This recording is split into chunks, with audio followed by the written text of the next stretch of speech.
bameze ariko igene bameze abantu yemwe igene bameze yakibuye riba mu mazi yahinduka ubona abantu bicaye mu shengero badahinduka yakibuye riba mu mazi yahinduka ubona abantu bicaye mu shengero badahinduka oya ntibahinduka ntibahinduka oya ntibahinduka ntibahinduka iyo tuza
imigambi y'Imana yemwe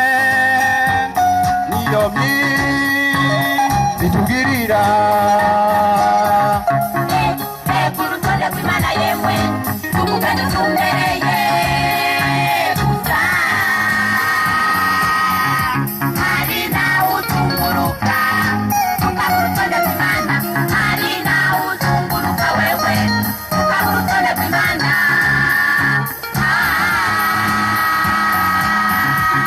kenshi uyu munsi yemwe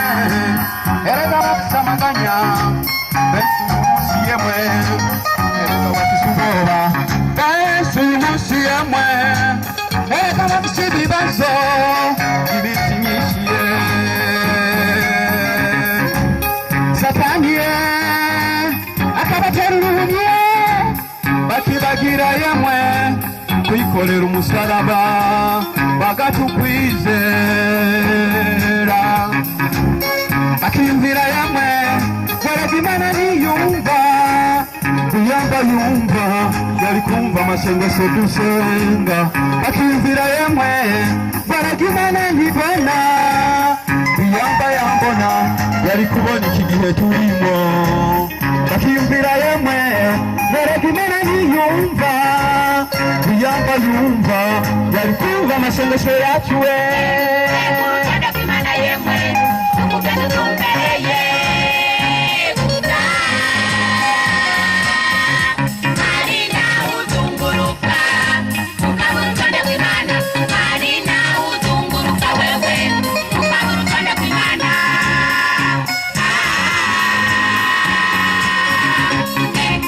urutonde rw'Imana yemwe tugugane tumbereye gusa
yemwe muri igihe turimo harari n'incomanzi yemwe muri igihe turimo zibizatubabarire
Radio Yesari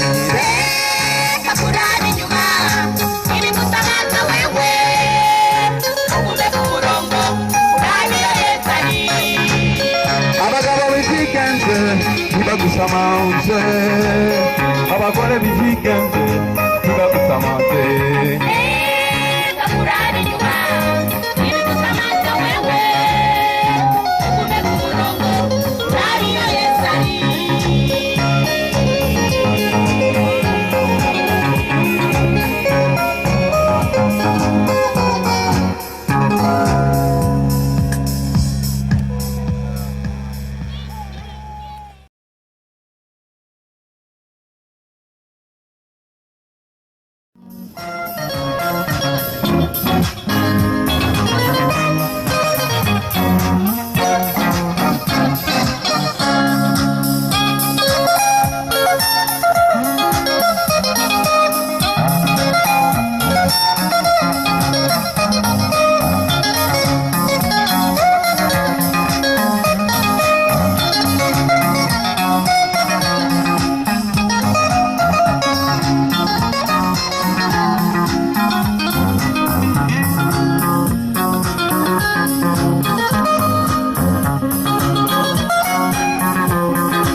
umve icyuhora wayamwe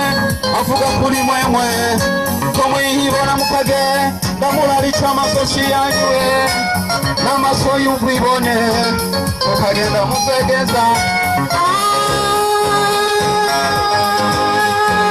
ayugi ku maguru yanywe nico gituma mwami marazoteza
umugambiye n'umwana babyaye yemwe baramuheba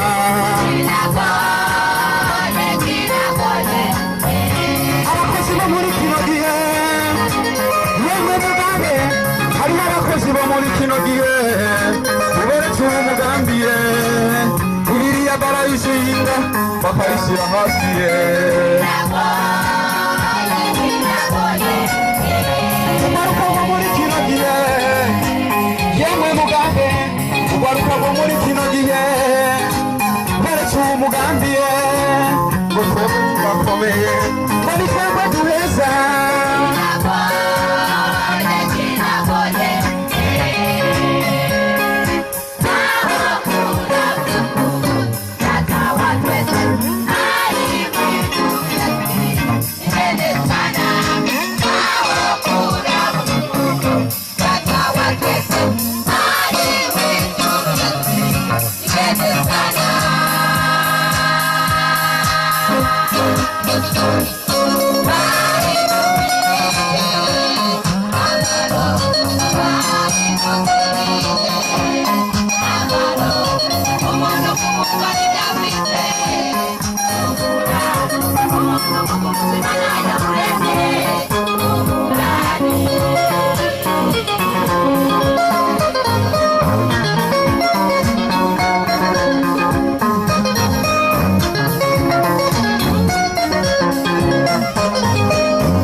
utubera umugabo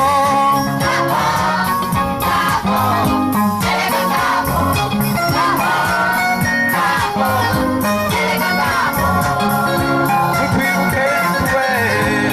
mu bihe bigoye utwibuke Yesuwe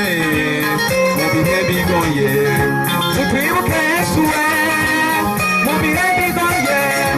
utwibuke Yesuwe mu bihe bigoye utwibuke Yesuwe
abagabo babiri baduze ku musozi w'Imana baje gusenga. Umwe yari umufarisayo, uwundi yari umutozakori. Umufarisayo mu gusenga kwiwe arinangamura arasenga avuga ati,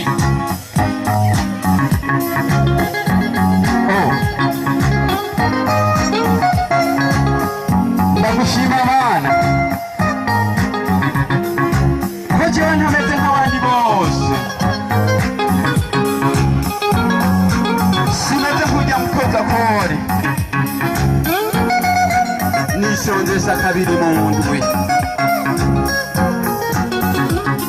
ntabwo ikigira cumi ku byo ndonka byose, simeze kurya mukozakori. Amen.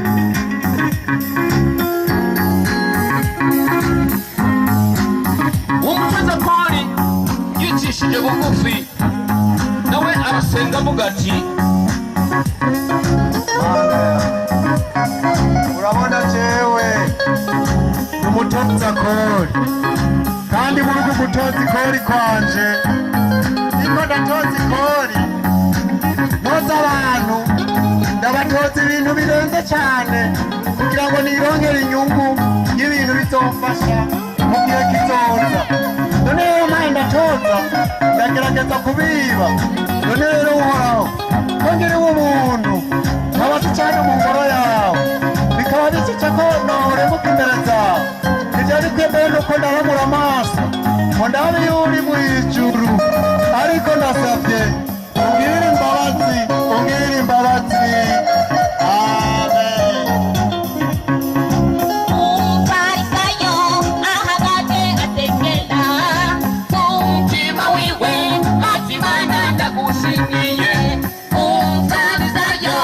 ahagaze asengera, umutima wiwe ati Mana ndagushimiye yuko ntameze nk'abandi bose, yuko ntameze nk'abandi bose.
Isondesha kabiri kandi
bagira ingorane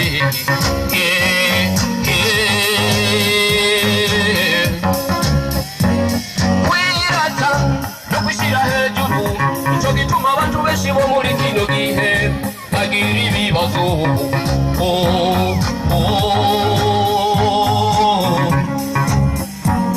kwirata no kwishira hejuru nico gituma abantu benshi bo muri kino gihe bagira ingorane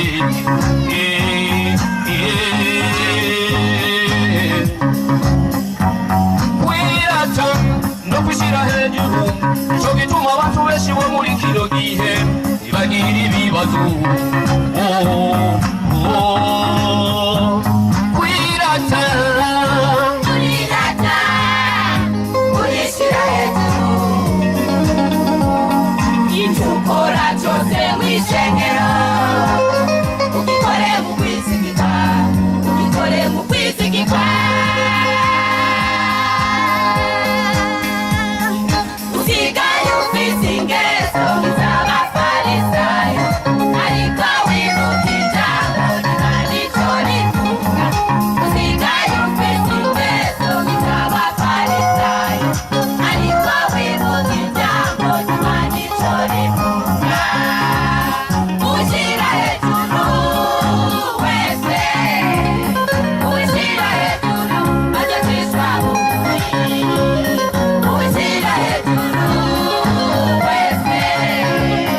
ushyira hejuru agacishwa bugufi ikodesha kabiri kandi n'akayiki kiracumbikito donka byose ahagaze kure ntiyagomba no kurangamiza mbarabe b'ijuru ariko arishishira ariko arishishira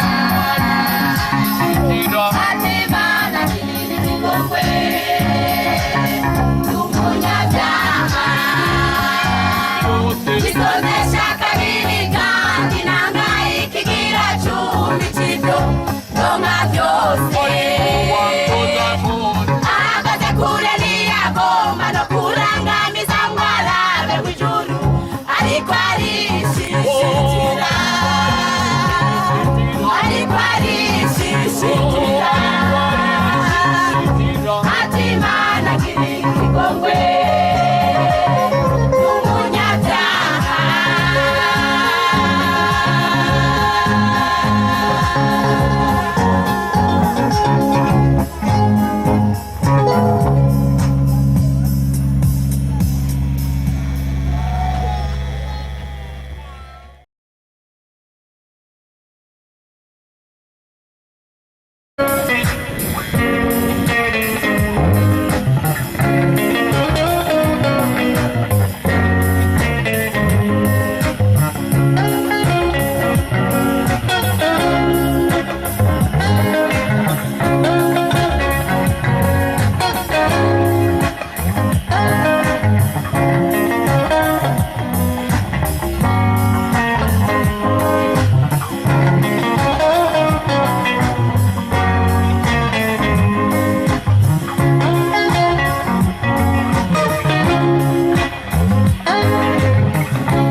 na mwanamke mmoja alikuwa Yafa,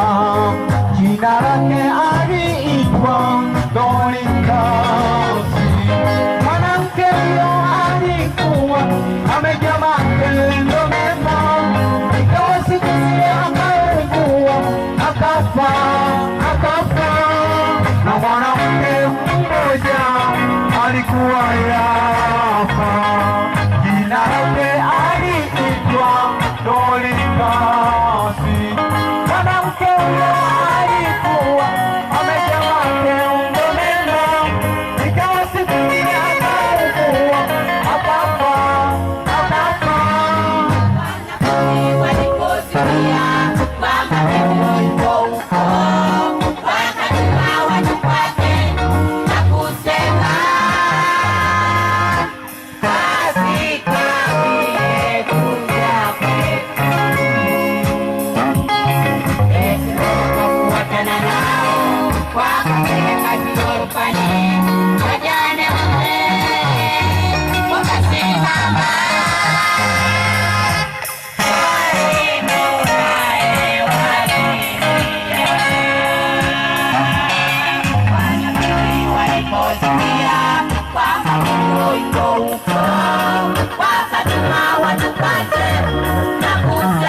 Watakayokukumbukia,